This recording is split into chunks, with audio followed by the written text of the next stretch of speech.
को बचाया। इसी पहचान की महान गाथा है अयोध्या। प्रभु राम को प्रिय है अयोध्या। आपके साथ आस्था कौशिक। अयोध्या में राम मंदिर बनकर के लगभग तैयार है। 500 साल का लंबा संघर्ष, संयम और संविधान, इन तीनों के माध्यम से लड़ी हुई लड़ाई आज बदलते अयोध्या का आधार है। जिस जगह पर हमेशा विवादों की गूंज सुनाई देती थी, आज उस अयोध्या का भाग्योदय हो रहा है। विकास पथ पर अयोध्या आगे बढ़ रहा है और इसीलिए हमारे सेशन का नाम भी है कैसे बदल रही है अयोध्या।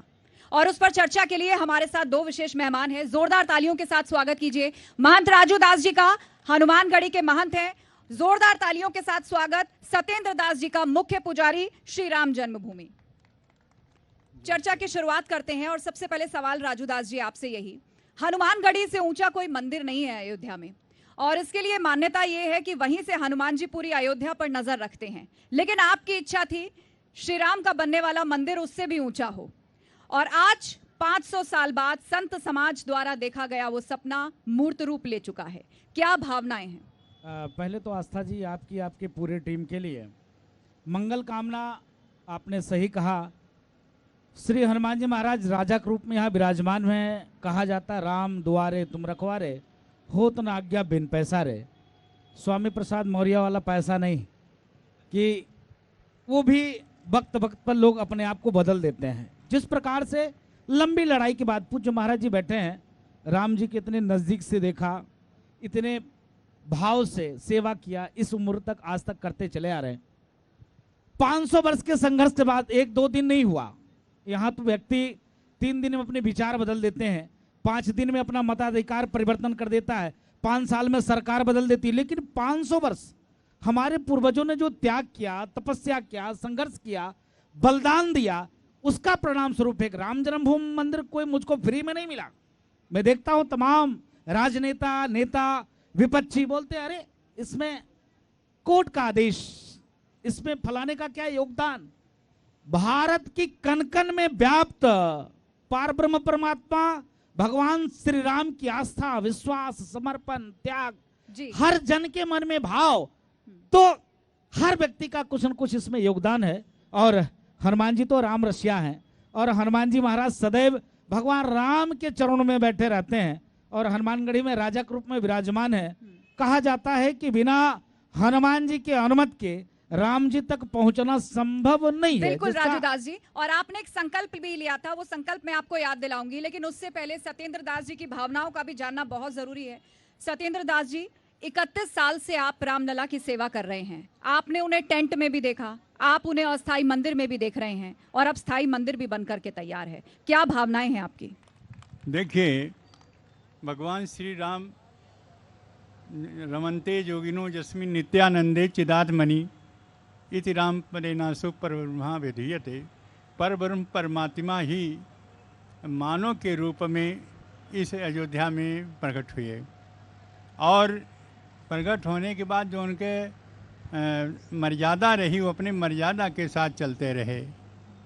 इसलिए गो स्वयं कहा कि गो ध्वज धेन देव हितकारी, कृपा सिंधु मानुष तनधारी।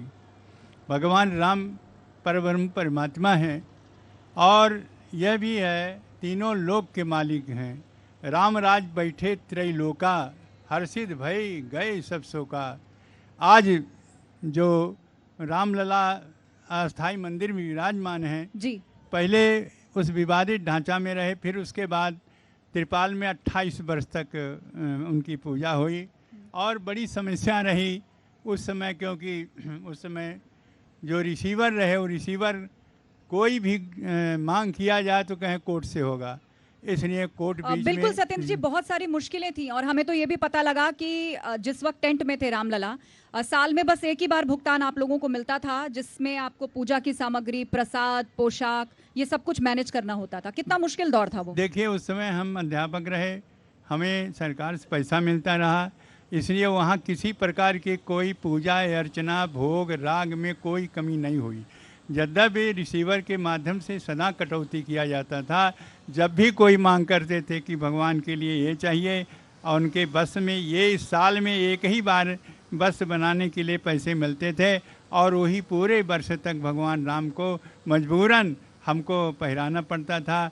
और इस प्रकार की समस्या रही और बहुत दयनीय समस्या रही।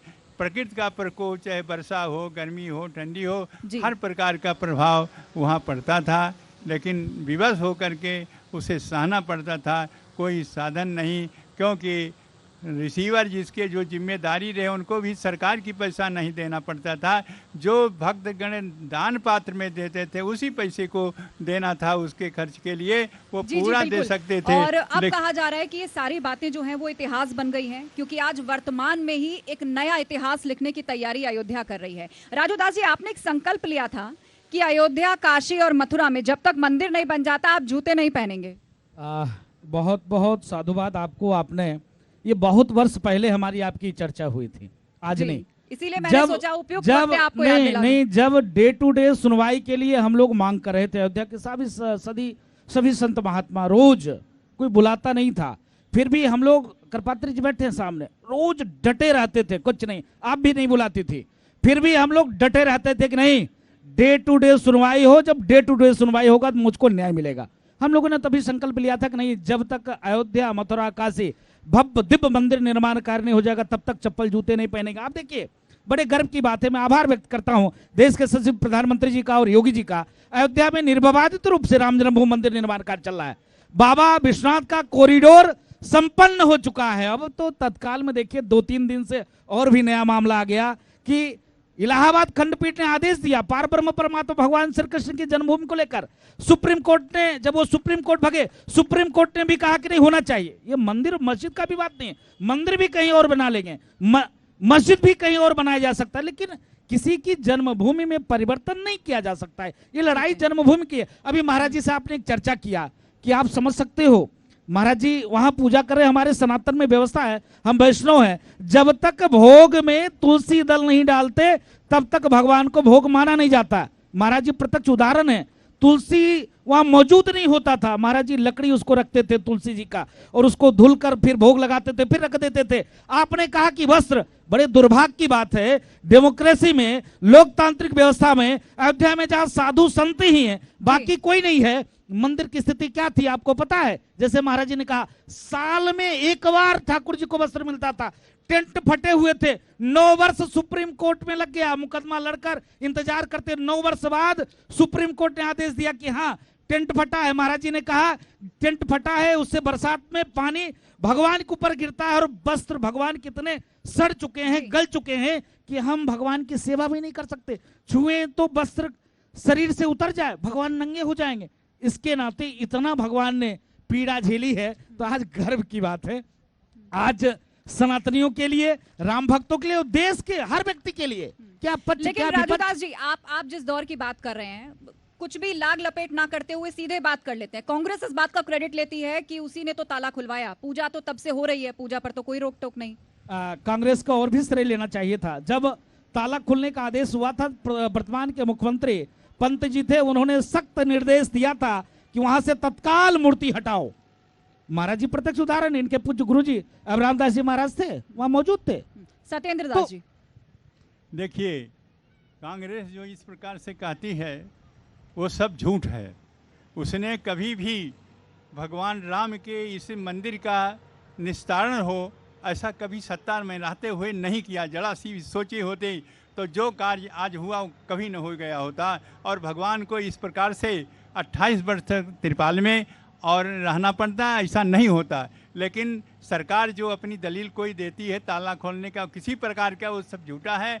जब इधर की बात आती है तो कहते कोर्ट ने किया, और जब उधर की बात आती है तो कहते ताला हमने कांग्रेस ने खुलवाया। सब झूठी बात है। भगवान के प्रति उनकी आस्था नहीं रही। राजू दास जी, मुख्यमंत्री योगी आदित्यनाथ ने एक बात कही थी, मैं चाहूंगी कि मैं उनकी बात आपके सामने रख देती हूँ। उन्होंने कहा था कि अगर कांग्रेस की सरकार होती तो राम मंदिर कभी नहीं बनता। नहीं, यही तो मैं कहने जा रहा था, इसलिए मैंने उंगली उठाया था। विषय ये है, आप उन कालनेमियों का नाम ले रहे हो, आप उन गिरगिट जैसे रंग बदलने वाले लोगों का नाम ले रहे हो, जो साधु संतों को बोको हरम, ISI, तालिबान से जोड़ देते थे। आप उनकी बात कर रहे हो जो ये कहते थे, उनके राजकुमार ये कहते थे कि मंदिर नौजवान लड़की छेड़ने के लिए जाता है, उनकी ये मानसिकता। ये कहते थे कि राम काल्पनिक, ये कहते थे कि वहां बाबरी मस्जिद बनना चाहिए। अभी तत्काल की एक वीडियो वायरल हो रहा था कमलनाथ जी का, वो कह रहे थे आप कांग्रेस को वोट करिए, अयोध्या में बाबरी मस्जिद का पुनः निर्माण करेंगे, धारा 370 और 35 को बहाल करेंगे। उनकी मानसिकता के बारे में आप बात करिए, बड़े दुर्भाग्य की बात है। उन्होंने तो हनुमान मंदिर बनवाया है छिंदवाड़ा में। नहीं, अरे वो शुद्ध रूप से कालनेमी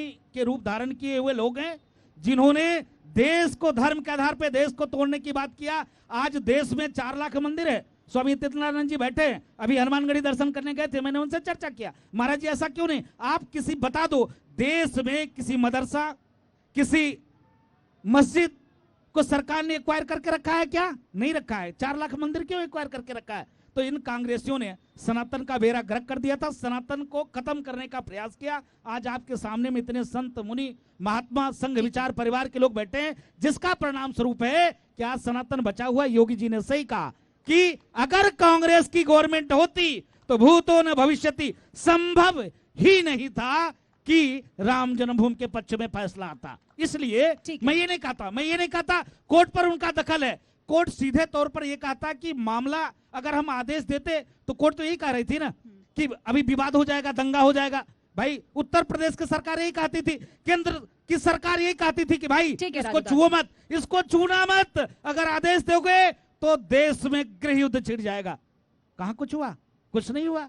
तो ये कालनेमी लोग हैं, गिरगिट जैसे रंग बदलने वाले लोग हैं। इसके नाते जिसने सनातन को कोरोना कहा, डेंगू कहा, मलेरिया कहा, टाइफाइड कहा, उत्तर प्रदेश में एक मंत्री है रामचरितमानस को फाड़ कर जलाने की बात। मेरा सवाल आपसे यही था कि जैसे श्री राम के लिए कोई कुछ कहता है तो हनुमान जी का गुस्सा 7वें आसमान पर पहुंच जाता है, ऐसे ही रामचरितमानस का जिक्र आता है तो राजू दास जी का भी गुस्सा नहीं टेलीविजन पे अलग स्वरूप में नहीं, मैं निवेदन करता हूं, मैं पूछना चाहता हूं आपसे, ज्यादा समय नहीं लूंगा आस्था जी। आज तक दुनिया में एक अलग देश में कार्टून बना और तत्काल 3 साढ़े 3 बजे फ्लैश हुआ और शाम को 7 साढ़े 7 बजे 9 की 9 पत्रकारों की हत्या हो जाती है। हमारे यहाँ तो रोज रामचरितमानस फाड़ने जलाने प्रतिबंध, कोरोना, डेंगू, मलेरिया और शब्द का मैं प्रयोग ही नहीं कर सकता हूं। ऐसे घमंडिया गठबंधन के लोगों ने मतलब कहा और आज देखिए क्या स्थिति हो गई, सब खत्म होने को हो रहे। तो इसके नाते गुस्सा, हम लोग हनुमान जी के सेवक हैं और हनुमान जी तो राम जी के परम सेवक, तो स्वाभाविक गुस्सा तो आएगी। आज हम बात अयोध्या की कर रहे हैं, बदलते स्वरूप की कर रहे हैं और राम मंदिर की भी कर रहे हैं। सत्येंद्र दास जी, लोगों के मन में एक जिज्ञासा है कि जो राम मंदिर बनकर के तैयार हो रहा है उसमें प्रभु राम की एक विशाल प्रतिमा भी स्थापित होने जा रही है और कहा जा रहा है कि उसकी भाव भंगिमा एक 5 वर्ष के बालक की तरह है। जैसे एक 5 साल का बच्चा मुस्कुराता है वैसी ही कुछ भाव भंगिमाएं हैं, उसके बारे में बताइए। और ये भी बताइए जो मौजूदा रामलला की प्रतिमा है जो अस्थाई मंदिर में जिसकी पूजा हो रही है